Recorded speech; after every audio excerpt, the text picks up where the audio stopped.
Remember the pet fox a woman was keeping? Well, an update for you now. Wildlife officers say they had no choice but to euthanize the fox. That decision upset Coloradans who sounded off on social media, even sending death threats to wildlife officers. Well, many people just wanted to know why the fox couldn't be kept alive. Brett Moreno got some answers.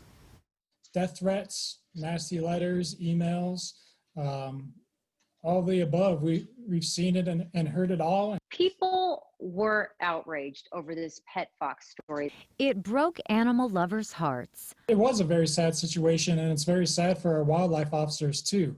A woman in Colorado Springs finds a baby fox and takes it in as her own.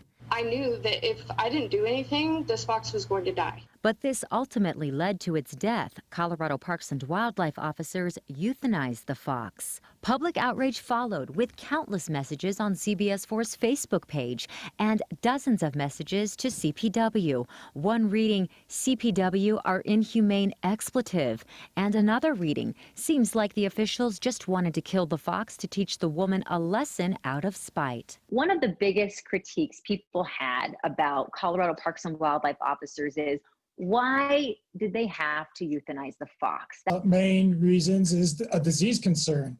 The fox was kept fenced in outside. Officer Jason Clay says it could have come in contact with other wild animals who had rabies. Rabies is always going to be fatal to humans. Officers say state law requires them to put down any wild animal who comes in contact with people. A flurry of messages wondered why officers did not drop the fox off at a zoo. CPW says they don't allow wild animals to be on display at zoos or rehabilitation centers.